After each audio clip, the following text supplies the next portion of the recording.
And we need to get off of this for you. Okay. Morning, everyone. I'm Kathy Smith, the Managing Director of the Translational Data Analytics Institute, also referred to as TDAI. And I'd like to welcome you to the home of TDAI. This is Pomerene Hall. Before we get started with our speaker, I just want to tell you a few things about our institute. So our institute works on all things data. Sorry about that. All things data, from AI and machine learning to application areas like healthcare, environment, smart mobility, and ethical data science, and others.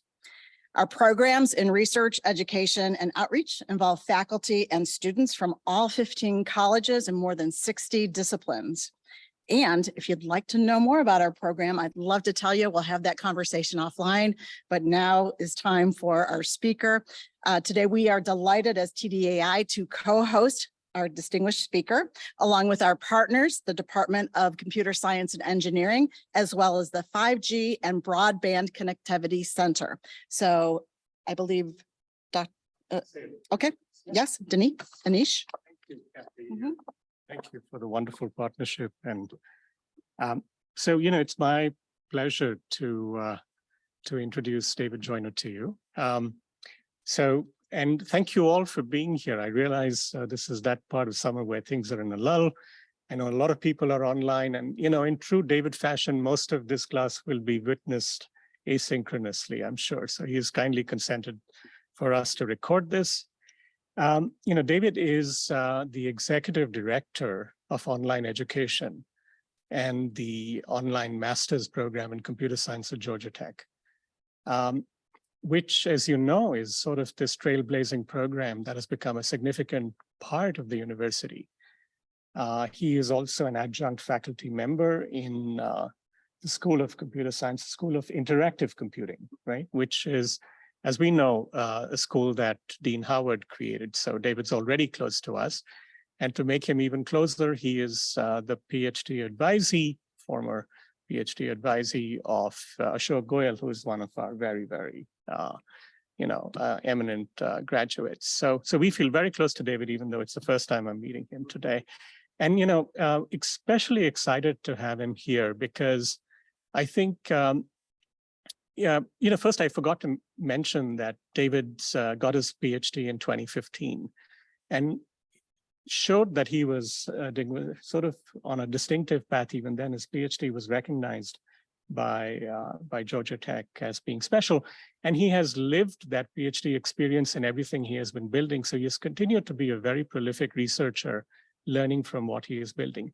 But much more so, in his work at Udacity and Georgia Tech, he has helped bootstrap and create the program to where it is today. And it is formidable. So my department, we teach something like 68,000 credit hours a year. We're the second largest teacher on campus. Very proud of that. But here is a man who by his own is teaching a good fraction of that many credit hours every year, which is quite remarkable. It tells you about the opportunity here. But as you start peeling the opportunity, you see from his stories, how many layers of insight can come in how we can deal with these lifelong learners. So, and for that, David has received possibly every education award you can receive in the state of Georgia. I mean, Jared gave me a few, but it turned out he has a dozen or so awards in education, and that really speaks to why he is our distinguished speaker for today. So without further ado, David will tell us towards a learning model towards a distributed teaching model for learning at scale, which is what we are super excited about. David. Thank you so much for having me. That's what it is, towards a distributed learning model for teaching at scale, which is a way of, I think, putting together the two books that we've written about this topic. Oh, yes, that is. I've heard it affectionately referred to as the rubber duck book, which I enjoy. Like I mentioned, my name is David Joyner. I work at Georgia Tech as whatever that says that I do. I would start by mentioning just, everything I'm going to talk about today builds on this OMSCS program that we started. I say we, I had nothing to do with it when it started. In fact, if they had asked me, I would have said it's a crazy and bad idea. So I'm glad they didn't ask me. They just hired me once they already decided to do it. So it launched in spring 2014. We're coming up on our 10th anniversary. As of this most recent spring, it's got 11,500 students, 15,000 seats in the sense of if a student takes more than one class, they count for more than one seat. We've graduated about 8,600 students. Actually, now it's 9,500. That was as of through spring. So including spring graduates, we're up to 9,500. I was hoping our 10,000th graduate was going to line up with our 10th anniversary. I think 10,000 graduates will be right before our 10th anniversary. And so I always bring this out early because it kind of speaks to the scale that we're working with. This program was started as a partnership between Georgia Tech, Udacity, and AT&T. I actually worked for Udacity for the first 4 years on their side of the program. Sorry. Part of the reason I teach online also is because I have a video editor who can edit out all my pauses and coughs and things like that because I don't do well speaking on end. So I apologize for the number of pauses.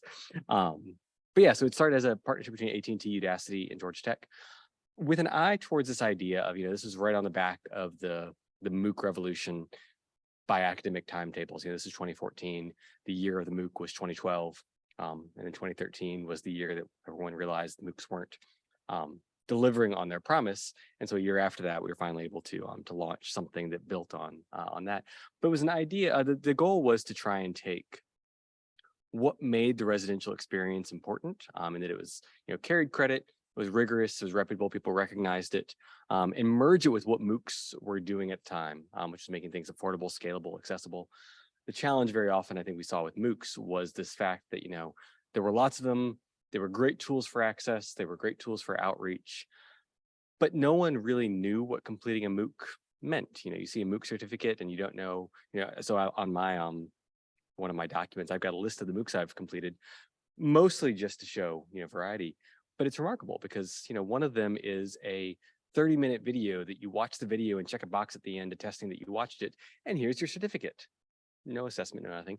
And at the same time, the hardest class I've ever taken was also a MOOC, a nanotechnology MOOC on Coursera that involved a group project and professional grading and things like that.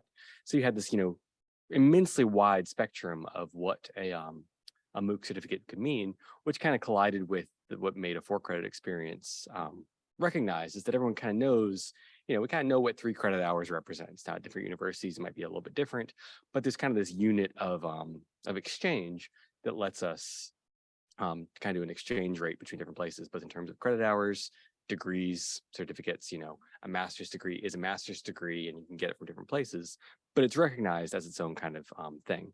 So OMSCS was an effort to try and take what we were learning about learning from MOOCs and apply it to this 4-credit kind of space. What's fascinating about it is that most of what made the program what it is that it's about 90% similar to what we do in person. And that was true even before COVID. It's gotten even more similar after COVID. But even before then, students still applied via the same application portal and had to submit the same materials.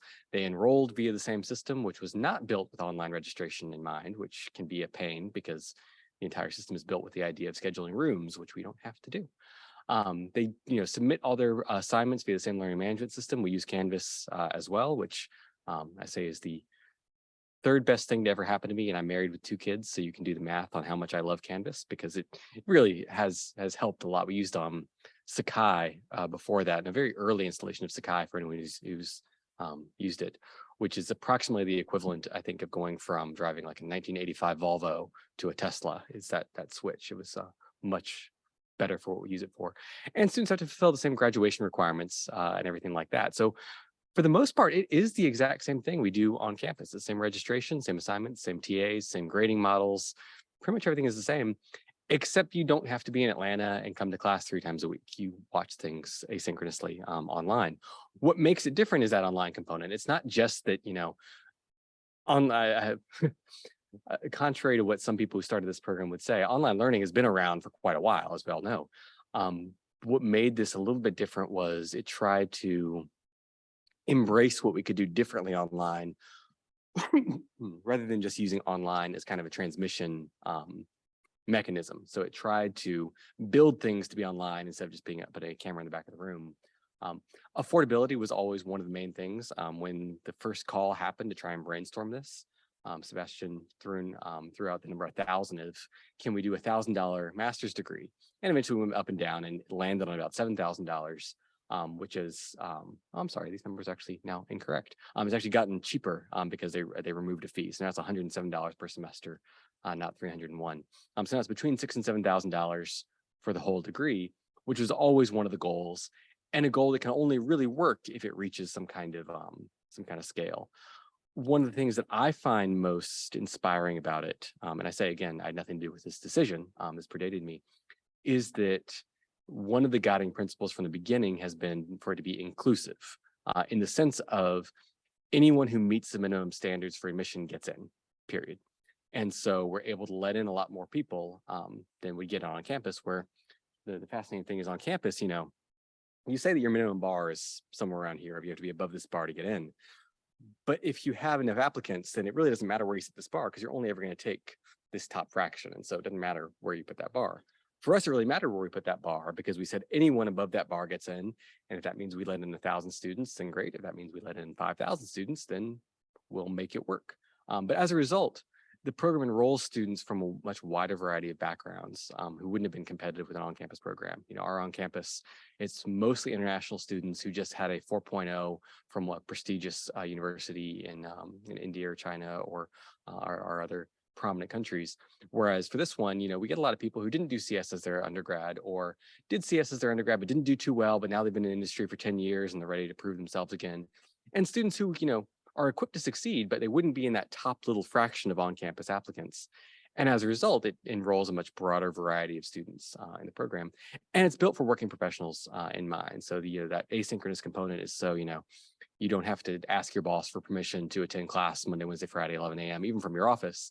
It's all done on your own schedule within some parameters. You still follow a semester system, a couple things like that. But it's built with working professionals in mind. But most of it is still identical to what we do in person, especially since even in person, our classes are very large. So the idea of watching material asynchronously online compared to being in a lecture hall of 150 people, I'll argue that the online experience is better because it brings with it some of the things you can do with that content preparation. I'm going to skip that because I am already talking too much. So for just a little bit about our history, admissions, has kind of grown over time, which is terrifying given the time that we're given how big we already are. It's funny when I look at this, if you can see the cursor, right about here was the COVID semester, which we had started to balance out a little bit, and then COVID led to a bounce in enrollments. Because what do you do when the world is locked down? Well, you do a affordable online master's degree. We were coming back down to earth, and I thought that was going to stabilize back down, because I thought that was kind of an anomaly. And in this most recent year, we bounced back up again. So I know nothing about what will happen in the future. I've heard different theories about why that is, but the layoffs in tech have been one of the theories for why this is. So we'll see if that's cyclical or if it's just, it's funny how just that last column of data points changes this from being kind of a logarithmic curve to a linear growth curve. I'm hoping it stays more logarithmic. One of the interesting things about it has been we're optimistic that the online environment can be more of a force for equity in computer science, because it doesn't reward those who've had more advantages in life. In terms of gender, we've finally started to catch up to the on-campus program. We saw early on the online was very heavily male dominated, which interestingly enough is mostly a product of it being mostly domestic as well, because we know most domestic CS students tend to be men, whereas internationally it's more equitable. Our online program tends to be more domestic, whereas our on-campus program tends to be more international, which is not intuitive in its own ways. But someone is calling me. It's not important right now. We fortunately caught up on that a good bit. A lot of this, I think, comes down to the fact that as the program has gotten more established and clearly is here, stick around, we see people taking a chance on it as well. I've seen something interesting with regard to race and ethnicity in the program as well, that the on-campus program has always been very heavily Asian dominated for students coming over to the States. The online program started very domestic and very white, and has gotten those ratios have flipped. The online program has persistently had a higher fraction of underrepresented groups than the on-campus program, which is also what we want to see. It's not as high as I'd like it to be. It doesn't yet reflect the actual demographics of the country or the world. And a lot of these things are even hard to answer because these numbers are very much based on a American-centric view of different ethnicities. Because if a student enrolls in the online program who lives in Nigeria, are they an underrepresented group? They're not underrepresented locally, but they're underrepresented in CS as a whole, and they're underrepresented in US universities. And so some of these definitions don't even make sense anymore. But we know that we want this to be a force for increasing diversity of computer science worldwide. And we see some positive signs of that. I'm always asked the question about retention and graduation because MOOCs have a completely dismal, completion rate. Ours tends to cruise at about 60% of any student who ever started the program is either still enrolled or has graduated. Once they complete the foundational requirement, which is what they have to do to gain full admission, that number goes up to about 85%. So over half of students who join the program and drop out do so before completing 2 classes. And so it's, I'm kind of okay with that. When I mentioned the inclusive admissions, part of that is we know we're giving students an opportunity who might not succeed because they're all kind of borderline cases. And I'd rather accept 10 people who will drop out than reject 1 person who would have succeeded, which is only possible to say, I think, if you have the tuition at the rate that it is, because you're not setting people back tens of thousands of dollars for a degree they're not going to complete. But as a result, we see a decent number of people join, realize, hey, this is going to be a bit more challenging than the MOOCs I've taken in the past, and drop out pretty quick. So we've done a lot to try and share our experience in these programs. So much of what we do has been novel, and so much has not been novel. It's been fascinating to me to see the number of things we should have read before we got into this space, because it's kind of that Silicon Valley mindset of everything is a brand new problem if I don't know the solutions to it before. So we've rediscovered some things that I've discovered over the years people already knew, but I think we discovered them also in a different context of scale, and discovering that some known principles with a quick little jump lent themselves to expanding access. Because one thing that we found is that, going back to the fact that our program is more similar to the in-person experience than you might think, is that when many people look at distance learning or online learning, whichever term we want to use this week, we see them as pretty separate entities. You see this with a lot of universities where they have an extension school or a professional education department, and that's where the online stuff lives, and the in-person stuff is over here and the online stuff is over there, and never the two shall meet. And COVID, I think, forced us to kind of revisit this, because a lot of the in-person experiences became online, but they still had some of those hallmarks of in-person. They weren't built to be online. And so it's forced us to revisit this. And what we've seen is, for all the negative press about how bad that experience was, the more rigorous kind of studies that have come out have suggested that people came away with it from it with a more positive view of what online learning can be, both teachers and students, which I find encouraging as well. That we've heard a lot from students who found some advantages of online learning that we wouldn't really consider to be good things. That they found, I can get by with much less effort. If it's the case that you can learn just as much with less effort, that's a great thing. If it's a case that you can get a grade and learn less through less effort, and that's not. But generally speaking, I think we've seen teachers and students come out with a much improved view of it, as well as this view that this barrier isn't quite as formal as it has looked in the past. And again, people have known this for a while. One of my colleagues came to us from Florida International, where they've had online and in-person essentially merged for over a decade. But for many of us, I think these were treated as separate entities for various reasons. There have been lots of attempts to find middle grounds. Flipped classes have been one kind of attempt to use some of those online materials to change what we do in person and better use that synchronous in-person time. There have been approaches to hybrid classes, which would have the camera in the back of the room or off to the side of the room, so people can tune in online. Some blended options. The high flex model, for example, kind of predates and is the foundation for what I'm talking about here, for a model that you can have something going on in the room together, people watching at the same time online, and then people watching hopefully in the future. So you have that separated in time.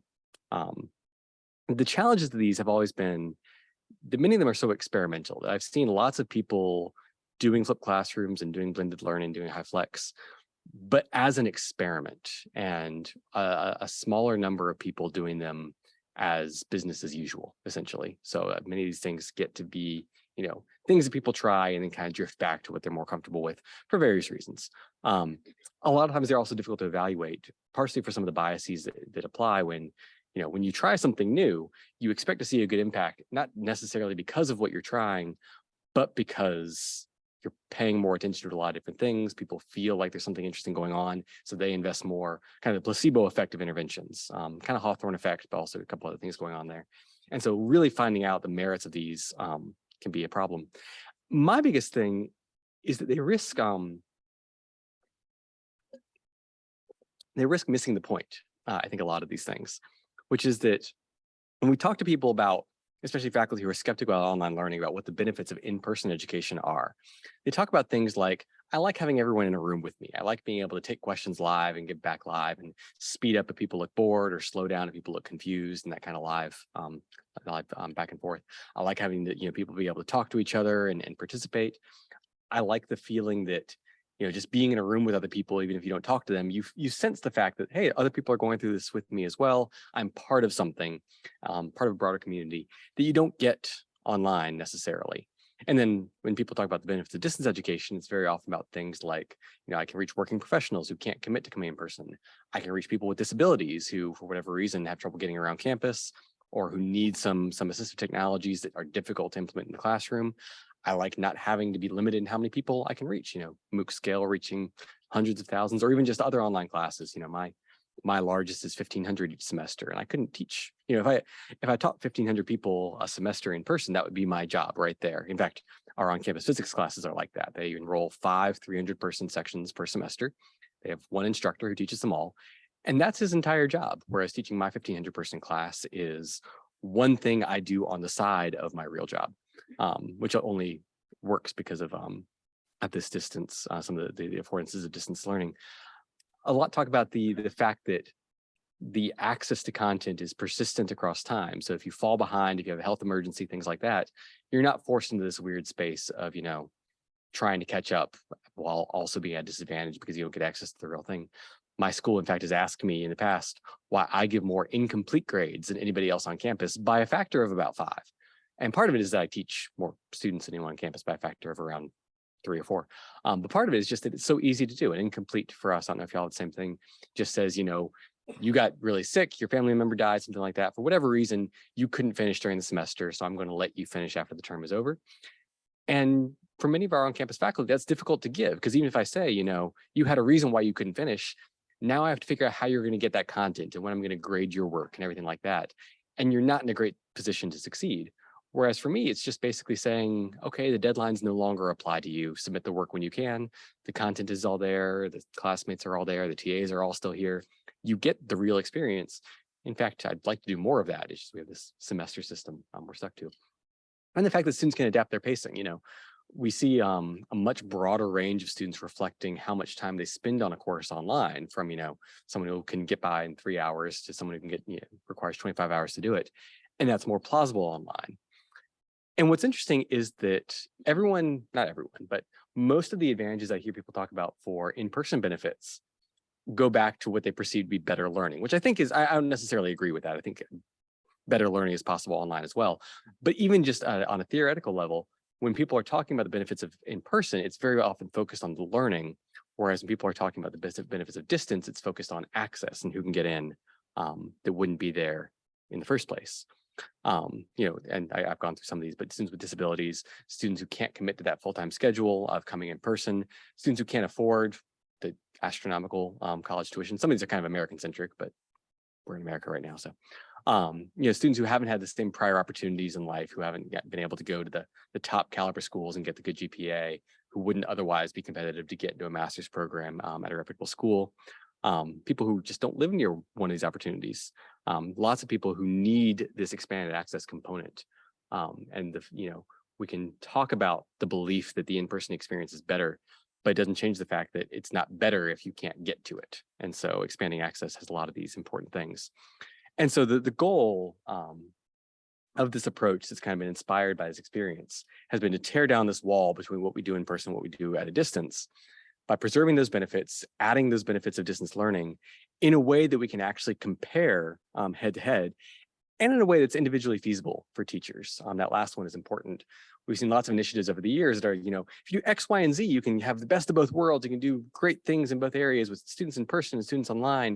And it's like, yeah, that's great, except I can't teach in person and also run the Zoom chat and also answer questions in the Q&A and also be the one who's dealing with the health crises and all these kind of things. We have to do it in a way that isn't just theoretical, but that real teachers can do on a day-to-day basis.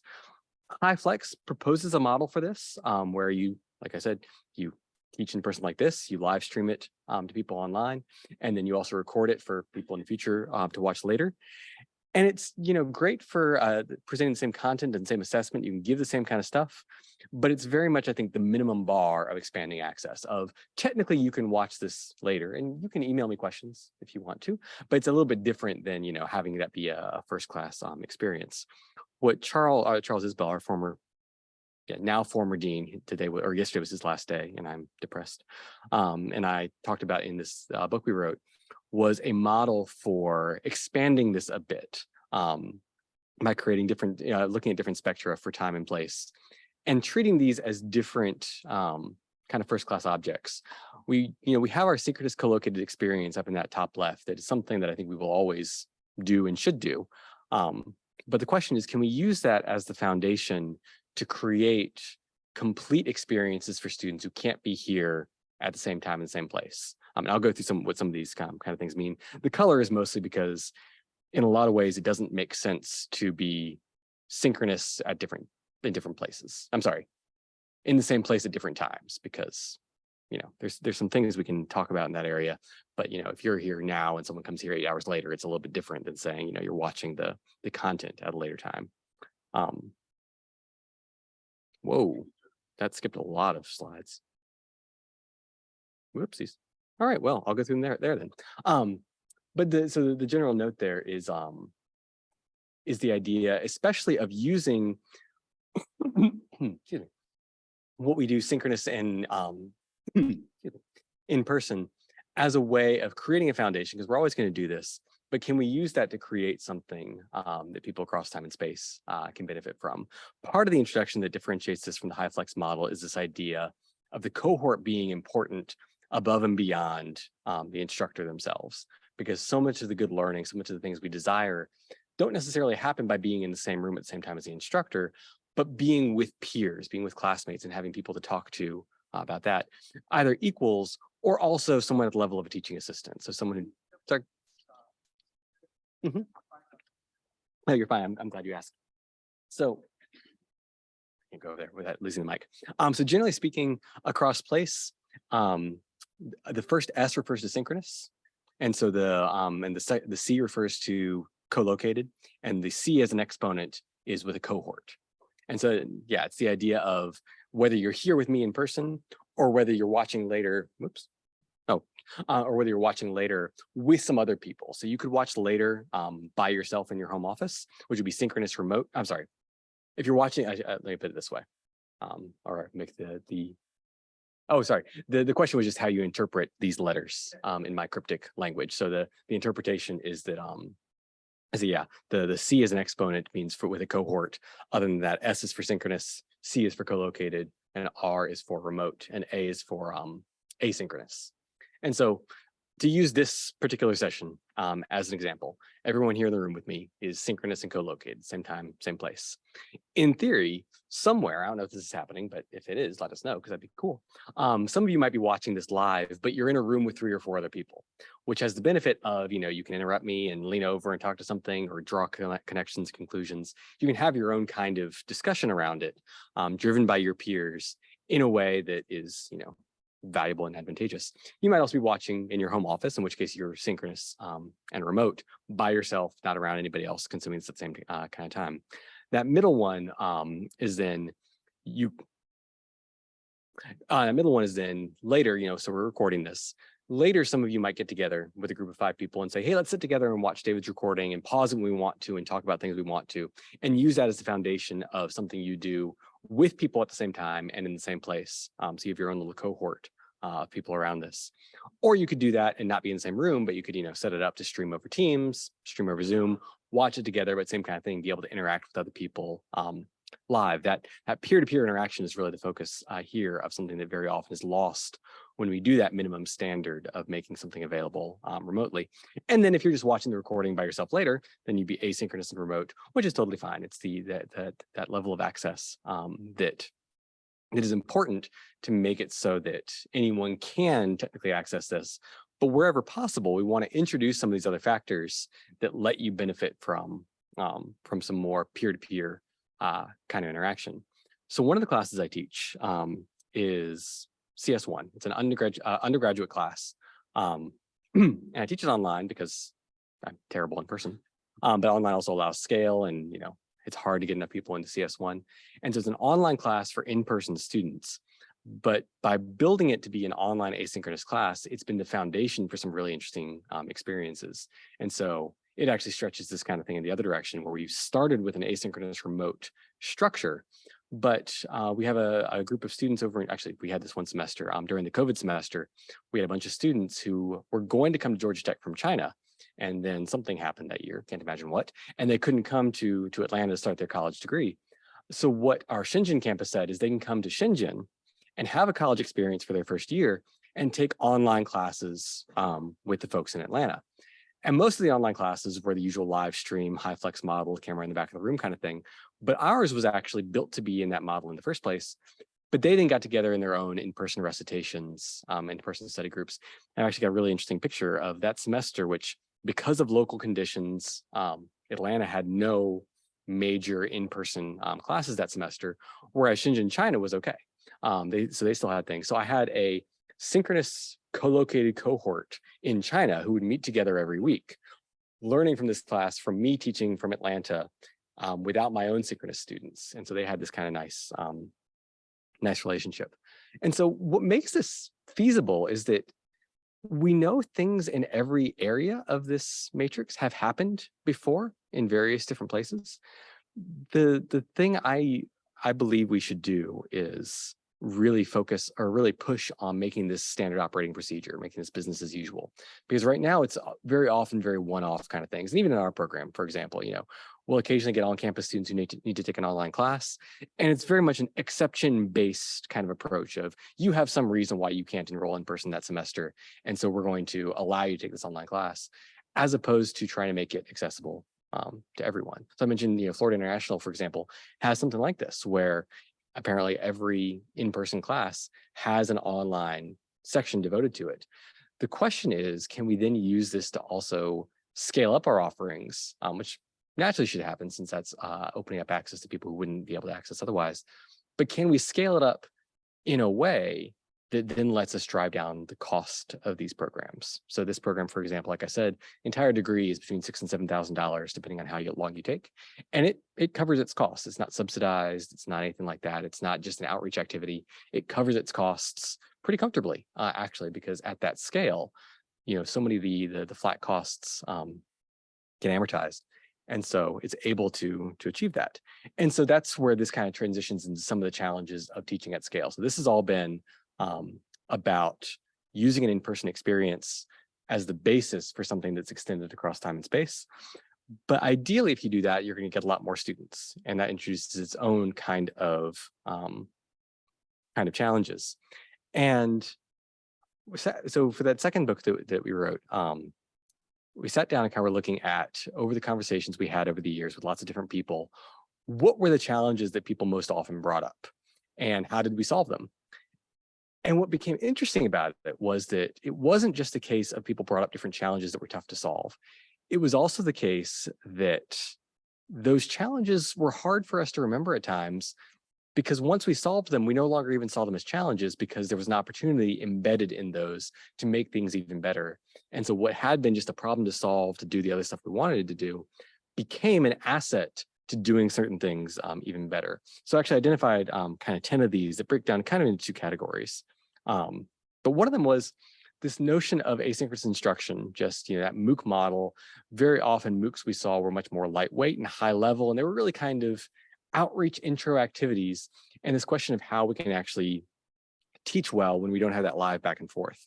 Many faculty members that we talked to were skeptical about this exact idea of, I don't think I could teach without being in a room, being able to see what people are reacting to, take questions live and see things like that. What we found though, was that once we were in this kind of situation, you're able to equip, faculty members with instructional designers, video producers to create real strong content that goes beyond what they could create individually. And that then had some usefulness to new audiences that weren't part of the target audience of that in-person class, that wouldn't have come to class in person because they weren't, competitive with that admissions kind of cycle. And that students were then able to consume that in ways that were inherently advantageous. That goes back to that note about why I give so many incomplete grades, is because it's really easy for me to do, because they already had access to the material persistently. They're not disadvantaged by not having, not being able to, missing lectures and things like that. And it led to some strategies about how to leverage that. So many faculty members we talked to discovered that when they were teaching asynchronously, they injected a lot more attention into active learning and similar activities because they felt they had to, because it was so passive. But then on reflection, they realized that they did more of that in their online asynchronous class than they did in practice in their in-person class. Because in practice, it was always kind of a, well, yeah, I can do that. They're in the room with me, it's active. I just talked for 45 minutes. And so by having to do it deliberately, they ended up doing a lot more of that kind of stuff. One of the big ones just is, I teach a class of 1,500 people. They ask a lot of questions, and just handling that volume has been a challenge. Has been the challenge underlying some of the technical innovations that we've done. I don't know if y'all have heard of the Jill Watson project at Georgia Tech. Yeah, exactly. My PhD advisor, Jill, my PhD advisor, Ashok, ran a project where they built an AI TA. The initially was focused on forum Q&A, because the forum could just, run away. And that was where so much of the interaction, the interplay happened.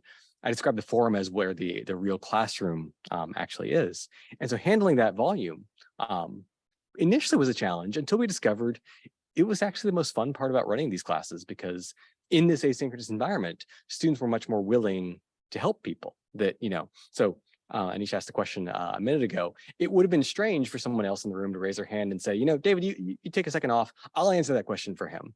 But online in the forum, that was a very natural reaction, because answering on behalf of someone else didn't step on the fact that the instructor could also answer. But that brought a lot more perspectives and a lot more kind of interaction in the environment. And really early on, we saw students were taking ownership of the class. We'd see students who would do things like, hey, I put together a study guide. Here it is on the forum for everyone to use. Or some of our early TAs that we hired from the online audience, we hired them because they would be in a class and we'd observe, she's answering all the questions anyway, but she's a current student. So why don't we pay her to do that going forward? And that's how many of our TAs got selected. Is they took a class, they were so helpful to their classmates that at the end of the semester, we said, hey, do you want to keep doing the exact same thing, but get paid for it instead of getting a grade for it? Sure. And now we hire 450 teaching assistants every semester, most of whom are online students or online alumni, because they just have that kind of ownership over things that wouldn't be possible, in my opinion, in an in-person experience, because you're not in an environment where you're, in person, you're in an environment where you're competing over the scarce time resource that you're not competing over in the same way online. Online, that include the diverse admissions. We drew the Zoom is over there. So 450 TAs per semester just in this program. We also have 2 other programs that hire a lot of students as well. So like I said, that inclusive admissions also means we get a much broader variety of students in our classes. And in a semester, I will have in fact, the very first semester, we did an introductions thread, because we do that every semester, but first semester we thought it was novel, and just ask everyone to introduce themselves. And we had everyone from someone who said, this is the first real official CS class I've ever taken in my life. I've been a software engineer, but I've never had any academic CS experience, to someone who says, I work professionally at the TJ Watson AI Research Center for IBM. And so the varied amount of expertise we had in the class is just absurd. We have everything from people who really are not yet qualified to be in the class, but are ready to work their butts off to actually do well, to people who are more qualified than us to teach the class, and yet they're enrolled as students. What we found was that at scale, we could start to segment those audiences. And no longer was it the case of, you're that one person who really doesn't belong here. Now there's 100 of you. And so we can, or introduce remedial resources, introduce a dedicated TA to really help you all out and do some more stuff to differentiate our content for those varied audiences, because it's no longer the fact that it's one student out of 25. Now it's 100 out of 1,000. And even if the percentages are the same, it's easier to marshal some resources for a larger number of actual students.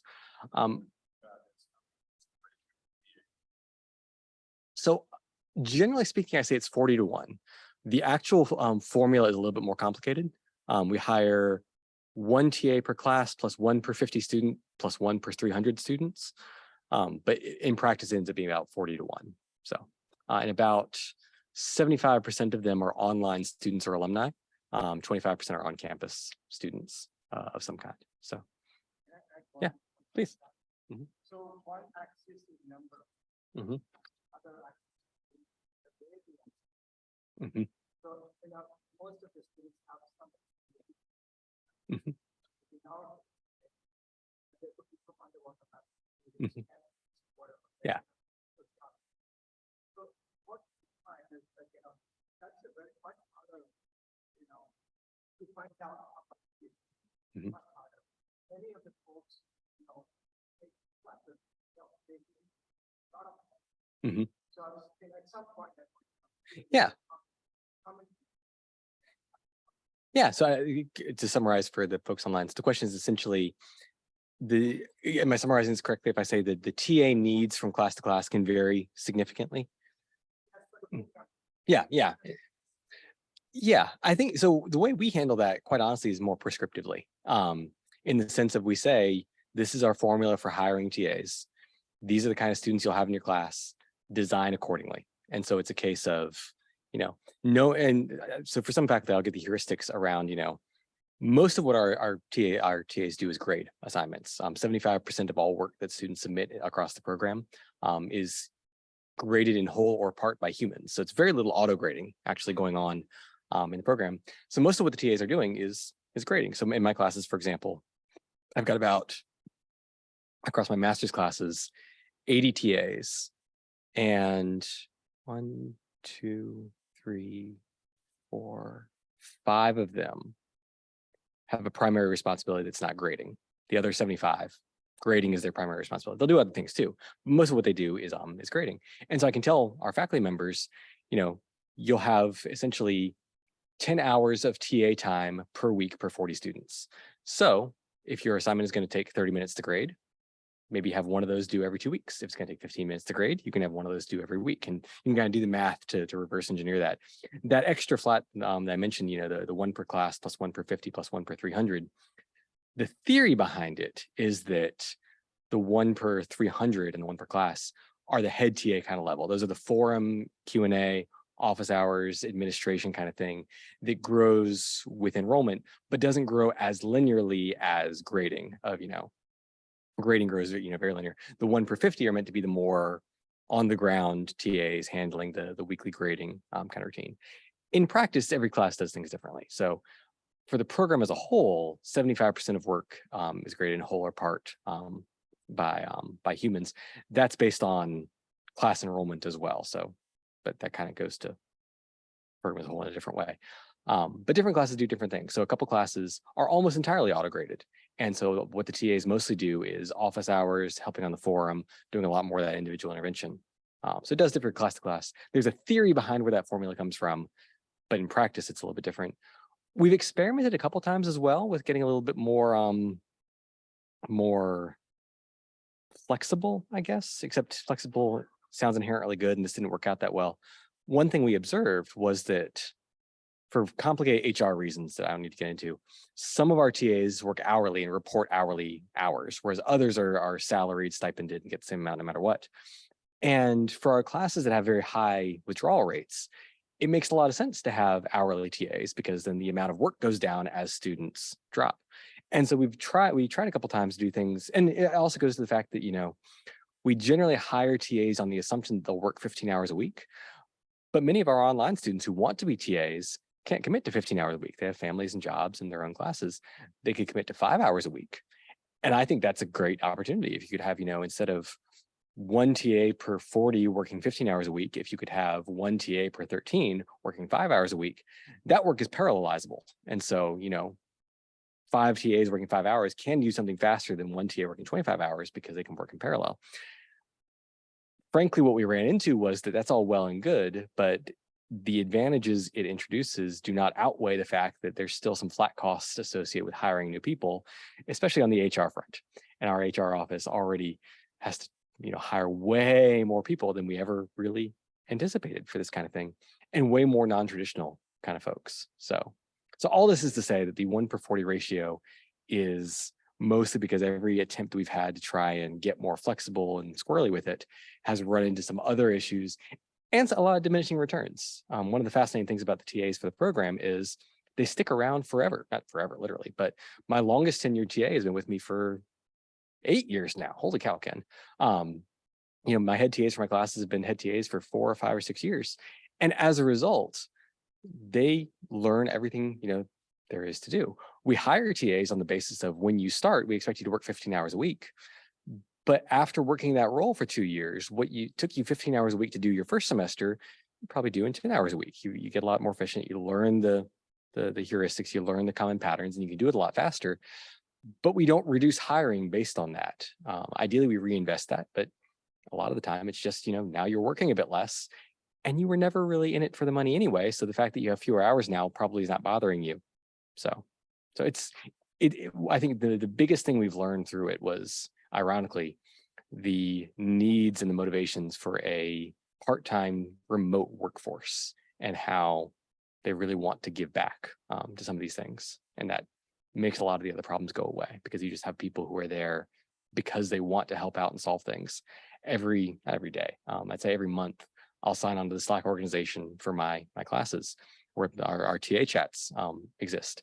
And I'll see that overnight, because most of the TAs work at night, someone brought up a significant problem and someone else immediately resolved it before I even chimed in. And they did it exactly the way I would have, because they've been with me for 2 or 3 years. They know what I would probably say. They know if it's a case of a student says that an exam crashed halfway through and we have no evidence that that's actually true. They know that my reaction to that would usually be to be trusting if it's a first instance. And now they can handle that themselves. So the things that used to be up to me to handle, they handle themselves as well because they know me, because they've been with me for a while. So it's not constantly retraining new people. So, yeah. Mm-hmm.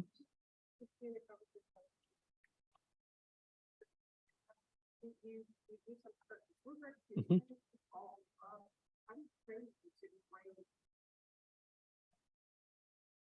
Yeah, so I should say first, program-wide, it differs a lot class by class. Every class in the program runs very independently, which gives a lot of freedom to try new things out. Also means we spend a lot of time relearning stuff that some other class already knew that we just didn't do a great job of exchanging information. So there's a trade-off there, but it's very bottom up. So my answer for that will be more about my own kind of classes. Mostly it's via some rubrics that we've built that have been kind of added to over time collaboratively by the TAs. So they grade with a rubric, give feedback on that rubric, and then improve it for the next time around. Typically, one of the other luxuries we have, though, is that in a given semester, I'll have a TA team of 25, and one of them is new. And so there's a whole lot of collective kind of support for that new person because that person knows I'm the new person. I can ask whatever I want. It's not the case that, I'm my questions are dumb. I know that I'm new. No one else, there's no one for me to look at and say, they're not asking that question. They must understand something that I don't. And so there's a lot more, sorry, stop the computer before it restarts on me. So there's a lot more of that support for that, that. So part of it is kind of some formal requirements. So for assignments, for example, we have formal rubrics that are pretty closely matched to the assignment, ideally, at least. But that's always kind of that. I could give an entire hour-long talk about my philosophy on rubrics because it's always the case of students want more detail in the rubric, but if you get to a certain level of detail in the rubric, you may as well not require the assignment at all because I basically just said, here's exactly what you need to do, and if you do exactly this, you'll learn nothing but still get an A.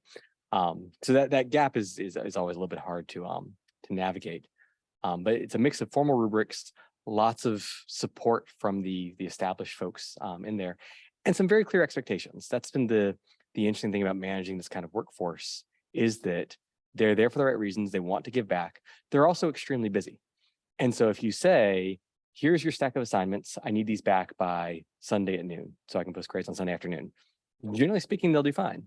If you say, welcome to the class, grade some assignments when you have time, answer some forum posts when you have time, nothing will get done. Not because they're, anyone's lazy or anything like that, just because they only have the time to do exactly what is expected. So I don't know if I talked or if I answered the question or talked around the question. So I will say it's a case of, it's a luxury. I don't spend much time thinking about how to train new TAs, mostly because it's usually taking care of itself, but it's taking care of itself because the ones who are already hired are so fantastic.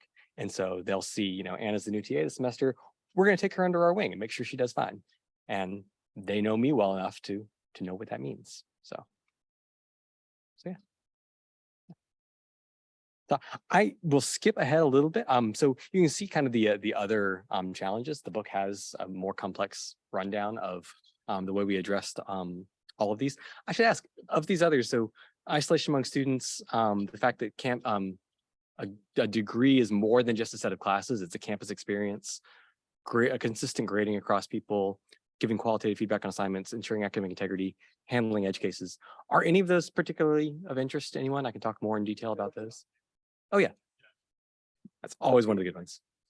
Yes, so we actually hired a person whose entire role is working on academic integrity across the program. His name is Keith Adkins. He was a TA who was a TA for a few years, ended up with his role being to handle integrity for my classes, built a fantastic workflow to the point where we basically said, hey, do you want to do that for all the classes? So, excuse me.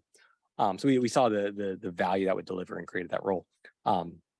It's an interesting one in large part because there's a lot of things that go into integrity at this scale.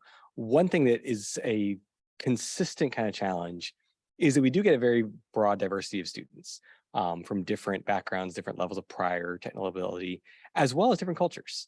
And one thing we find, it's in this book, no, it's in, I've got a chapter in one of the recent ACM magazines, I think is the one that says this. It's about ChatGPT, but it's pointing out the fact that it's common to say that people from certain backgrounds are more likely to cheat. And statistically, it's true. But the huge caveat there is it's not because people from certain backgrounds are more likely to cheat. It's because people are always more likely to follow the customs of the culture that they originally learned in. And the customs of certain cultures are different from others. And so I like the analogy of you would judge someone from England who comes to the United States and drives on the wrong side of the road initially differently from someone who grew up here and drove on the wrong side of the road initially, because there's a different custom, there's a different norm. Navigating those is one of the big challenges here because we have to teach while also enforcing. We see lots of cases of people guilty of misconduct based on our rules, where it's very clear our rules are not the rules you grew up with in your prior classes. And so how do you simultaneously teach people how to follow these new norms while also ensuring some assertion on there? One big way we do that is with we try and design some of my classes at least with an early low stakes opportunity to cheat, essentially. An early low stakes place to say, to demonstrate how you're going to approach an assignment. So we can give you a warning if we see you going too far into some area. In my biggest class, the first two projects are 2% of your grade each. And so if you cheat on those, excuse me, you don't get in trouble, you don't get a grade penalty. We just let you know, hey, we saw you engage in misconduct on this, on this assignment. Note that this is just a warning. If you do this again, there will be a penalty. And so now that thing that I thought was okay, or maybe I thought I would just get away with, they caught. I know that's the kind of thing that's going to come up on future flags. So part of it is introducing an early opportunity to not suffer that much if you're caught or don't understand the rules more often. Part of it are some technological tools, frankly. So we use Turnitin for essay plagiarism. We really don't see much essay plagiarism. In my biggest classes, I'll see maybe 3 or 4 cases a semester. And honestly, they're borderline in the sense of it's a case of, you're a person who doesn't understand the need to cite inline quoting when you're quoting just one sentence that you borrowed from a source. I've heard interesting things, in fact, from some students who push back on it because they were brought up to think rephrasing what I said is a disrespect to me as a person because it's suggesting that they can say what I said better, which is completely, counter to everything that goes into our kind of writing approach. But that's what they were brought up with. And so it's a very different kind of approach. So teaching some of those rules. Code plagiarism is where we see a lot more instances for a few different reasons. Big one being that, it's a CS program, so a lot of the deliverables are in code. But another big one is that things are disallowed in a class environment that would be accepted in a corporate environment.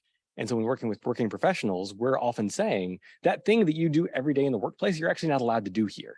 And so there's that same kind of custom norm mismatch.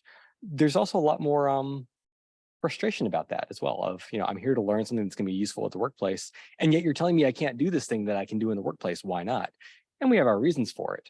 But I think tackling those motivations behind integrity violations are very often the biggest challenge. Maybe I'm just an optimist about this. I don't think many students come into a class thinking, I'm going to cheat my way through this class, period.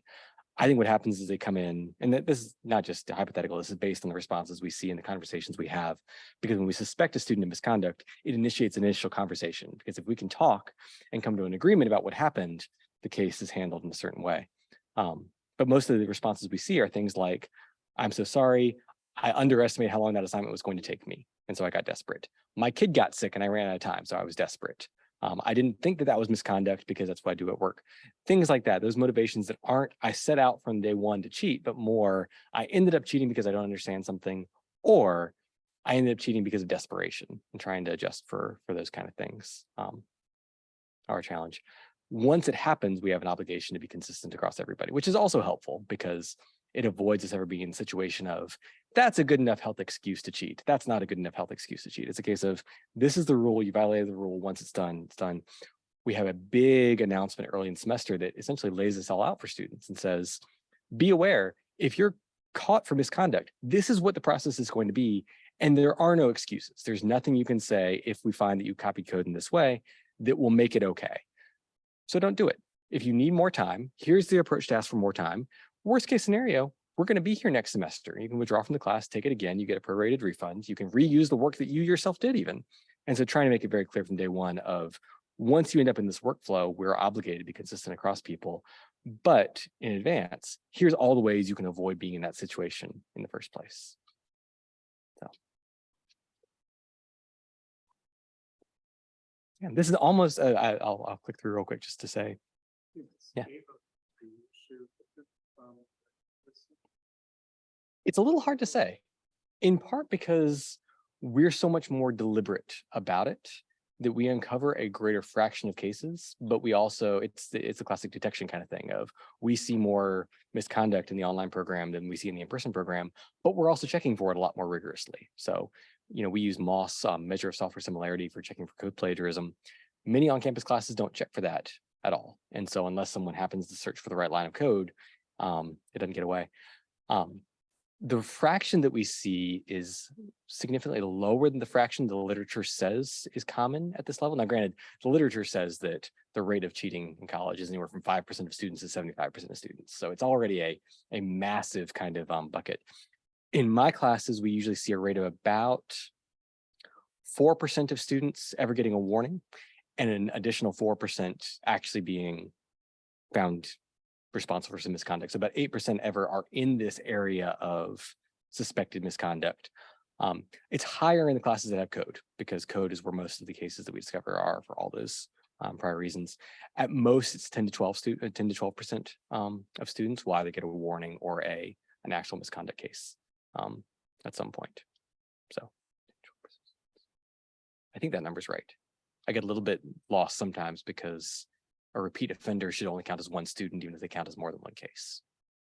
So, and it's interesting too, the Institute, Georgia Tech at least, has a formal process for escalating punishments and reporting, which is to say, what Georgia Tech wants to avoid is any student getting away with minor cheating in 10 straight classes, because 10 instances of minor cheating add up to one major one. And there's actually a central place, our Office of Student Integrity, that keeps a log of all the integrity violations institute-wide. No one can go and ask, give me all of, Anish left, so give me all of Anish's misconduct cases, but they can say, hey, I found Anish guilty, I found Anish engaged in misconduct, and they'll come back and say, okay, For him, you need to give an F in the course, and that's representative of the fact that he has a history of misconduct compared to others. Will say, okay, give him a 0 on the assignment because there's no history there. So there's a central kind of place that also keeps track of that. So if you do it 3 times, essentially you're out of the program. If you do it 2 times, you're kind of out of the program because it's hard to recover from an F. And usually the penalty for a second offense is an F in the class. So you can recover from a first instance. It's hard to get an A in a class where you were found guilty of misconduct at least once, but you can get a B. So many of our assignments are worth 10 to 15%. If you're doing just fine and cheat on 1, a 0 on that, you'll end up with a B and be able to keep going. If it's not your first time, that's where we see more students not able to recover. So it's kind of a warning built in at the program level as well. Mhm. Yeah. So yeah. It's a really well designed process, and I say that not just because we're being recorded, but it's an interestingly designed process because the process is written such that it's kind of an element of plea bargain in it, but the plea bargain isn't the lower penalty. The penalty for a misconduct is the penalty. It's just simpler if there's an agreement. So if I suspect you misconduct, first thing I'll do is email and just say, hey, I think you cheated on this assignment because I found this line copied from this source. About 50 to 60% of the time, the person who I'm accusing responds and just says, I take responsibility. Yes, that happened. And that's the end of it. And the evidence I usually supply is usually pretty simplistic, because if you cheated on something and I say, I suspect you of it, usually it's kind of a very quick, yeah, you got me. And so most of the cases are actually very simple to resolve. If it's a case of I say, I think you engaged in misconduct and you say, no, you didn't, then we go through a process of documenting the evidence, and it goes to the Office of Student Integrity. And they do essentially kind of like a trial, not a real trial, but they decide as a impartial arbiter, did misconduct here occur? If they find yes, technically a student can appeal. That almost never happens because that's already an independent entity that frankly errs on the side of the student if there's any doubt whatsoever, which in my opinion is what they should do. Most times when they find a student not responsible for misconduct they were accused of, it goes back to the fact that it's not a case of there's disagreement on what the student did. There's disagreement on, if you go back to the syllabus, did you really say this wasn't allowed? You said that students couldn't copy, but is this copying? You said that they had to cite. They cited. They didn't cite the way you wanted them to. But all you said in your syllabus was you have to cite, and they cited. So it's usually a case of we didn't write the policy that we had. The policy we had in mind didn't mimic the process that we thought it did. So yes, there is a process for that as well. So it's funny too. It's if you ask students, they think that that OSI always errs on the side of the faculty. If you ask faculty, they think OSI always errs on the side of the students, which I think is how it should be. Both sides should think that they're always on the other side, because that suggests they're being impartial. As someone who sees the cases at a very broad level, I can say that if there's ever any doubt that the student engaged in misconduct, then they err on the side of the student. So yeah, I added something that was just our newest challenge is ChatGPT. I did a talk for an enrollment consortium the other day where I put up these 2 sample college essays because they were worried about ChatGPT being used to write college essays for people. And I asked everyone which essay was written by, or which essays were written by AI. And everyone said the first one. And in fact, they both were. And so our newest challenge, I think, is this new era of widely available AI assistance, which more than anything is also going to be an opportunity because there's so much we can now do with that to make assessment and learning even better and make our jobs easier. So that's actually the next course, book, whatever it ends up being, that we're working on, is a guide to using generative AI for educators in a way that lets us still trust that our students are learning stuff, as well as makes our lives a good bit easier, hopefully. So yeah. Sorry, got my eye on the time. This was supposed to go to 11, right? Okay.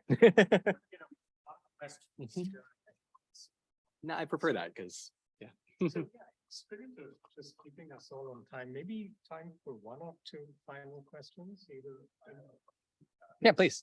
So how do you deal with grading at this scale of online program? Yeah, so I'd say that same first part of that answer is the same as the others. It differs a lot class by class. Email me and I can send you a paper that actually breaks it down in some detail.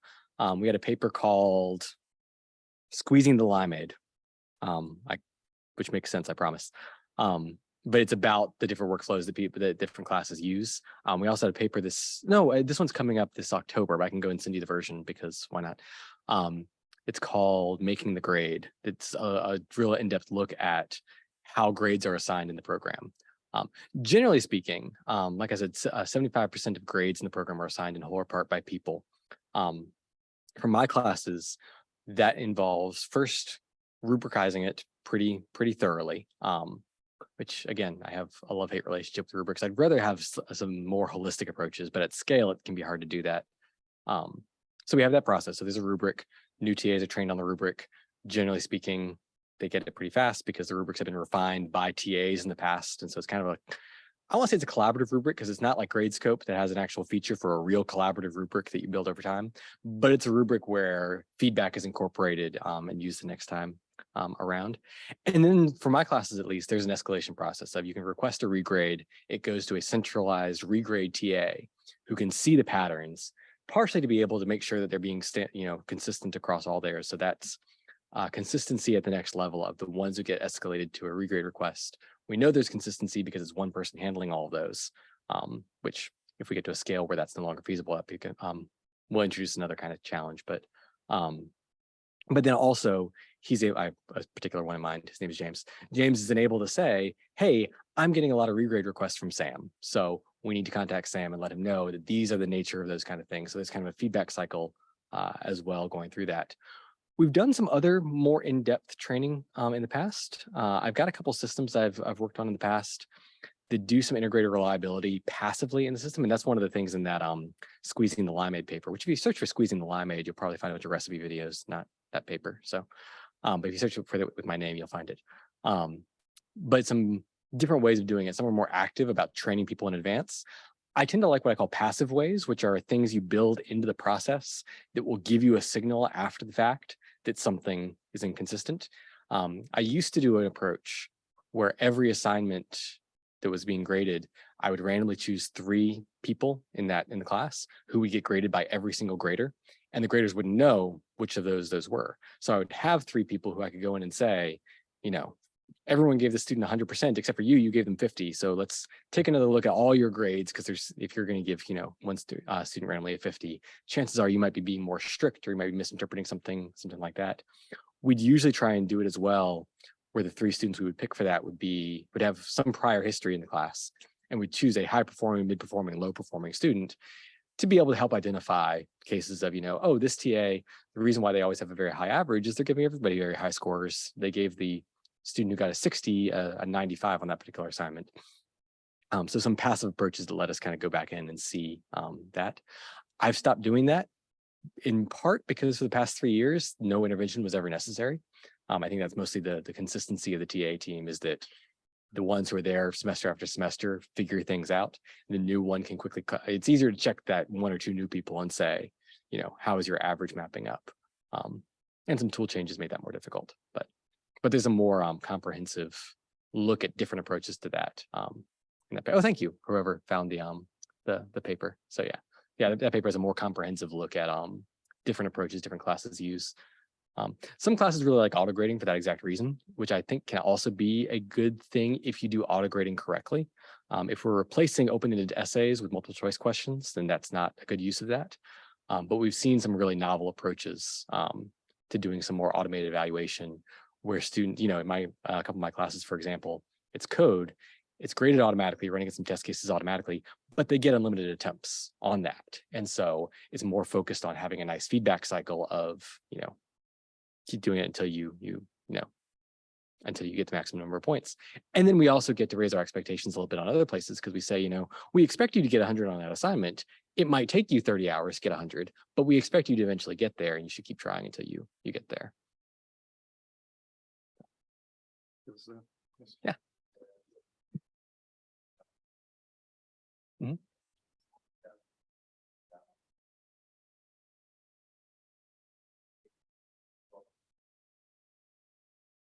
Mm-hmm. Mm-hmm. Yeah.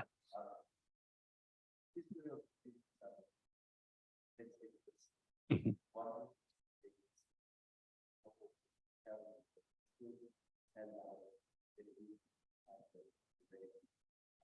Yeah.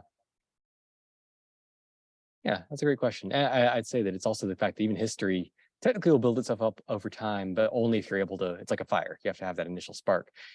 And this program has, excuse me, inspired a lot of followers. There's something like 40 or 50 degrees we would call affordable degrees at scale. Many of them have not really scaled for various reasons. And so it's a very real problem. It's not a case of you can just make it scalable and then scale will come. So I think the question is whether you presuppose scale or if you allow scale. So can you thrive with scale? Can you support scale? Or do you require scale to do something? The biggest challenge that would come with not operating at scale that we see in some of our classes, because some of our classes are still relatively small, is they have much less inertia and they're much more brittle against something changing. And so a class that, typically gets 50 students might have 1 or 2 TAs.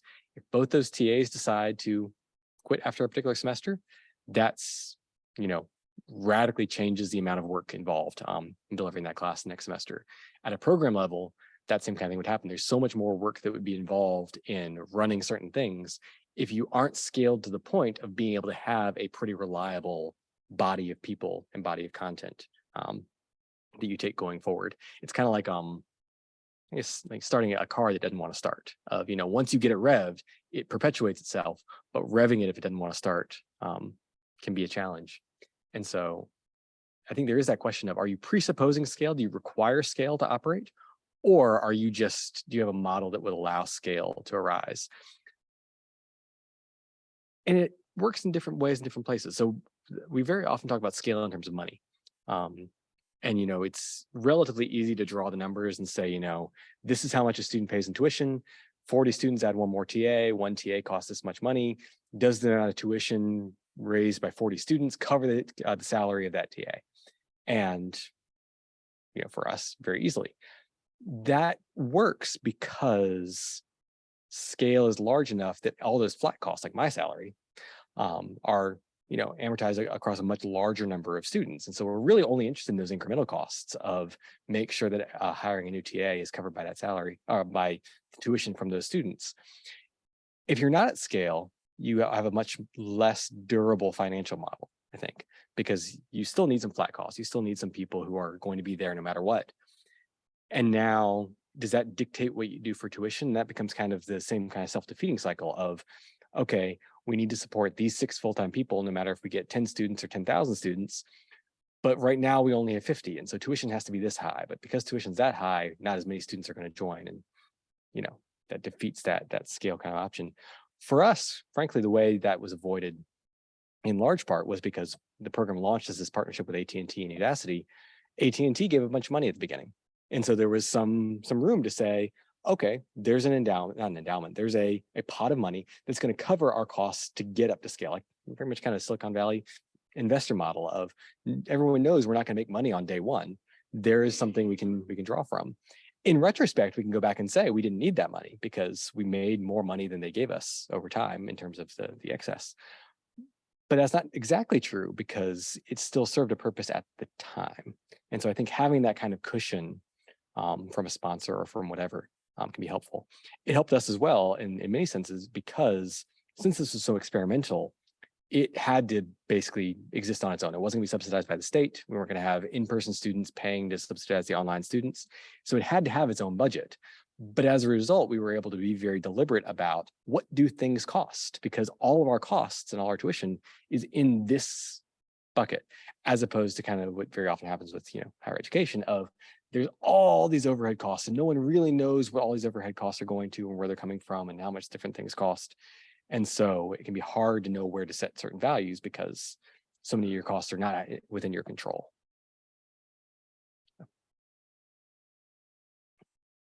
Yes, we are running out of time. But there's a greed to answer that last question too. So how often do you refresh your materials and the faculty compensation? Yeah. So refreshing material. So actually the paper I presented last week at Copenhagen includes 3 remaining challenges for this domain. And one of them is exactly that, refreshing material. And it's a challenge in a number of different ways. One is just the time of, it takes a lot of work to put this content together. And so I'll hit the camera, sorry, since you're online. It takes a lot of work to put the content together, and it can be harder to summon the motivation to do it again. There's also a philosophical challenge, though, that's really fascinating, which is, so one of the classes I teach is human computer interaction.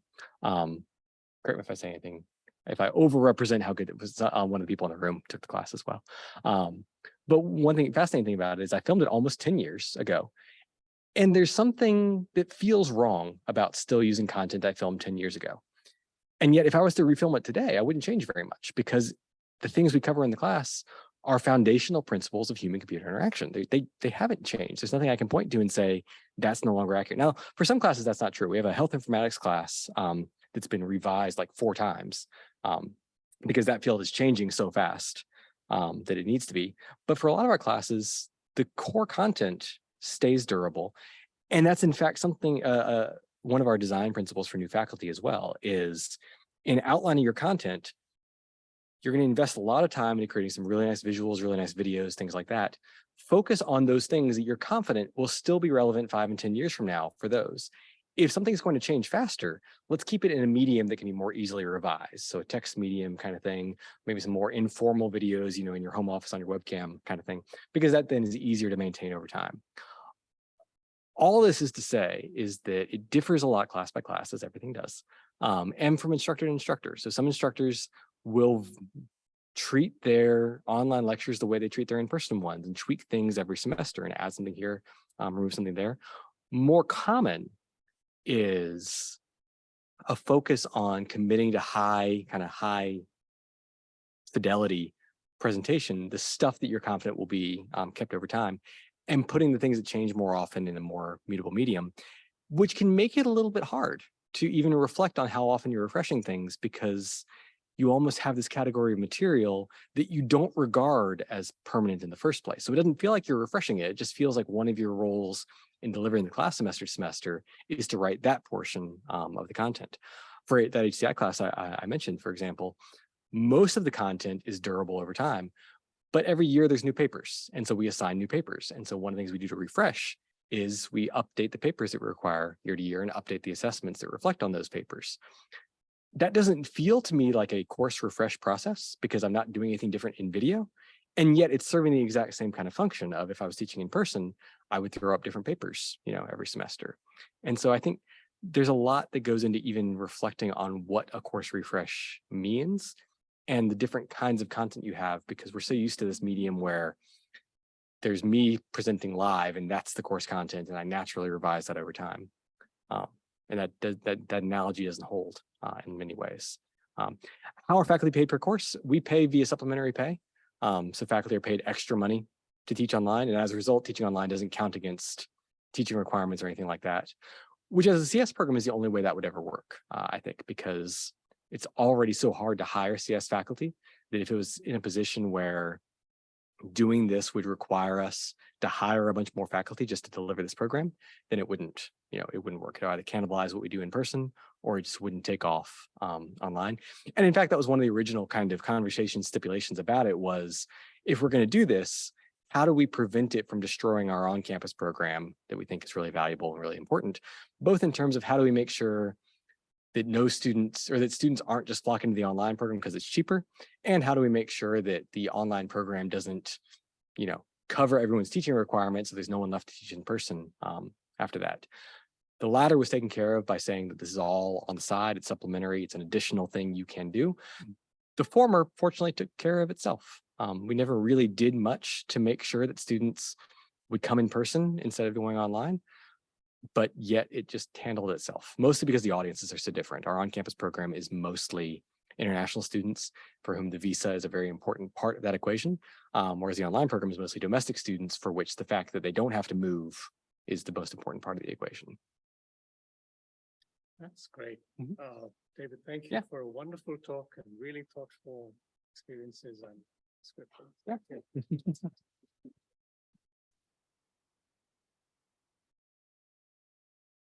Great. So with that, I think we'll close today's session. And folks have any questions, just feel free to talk to David after the talk or to us. Thanks again.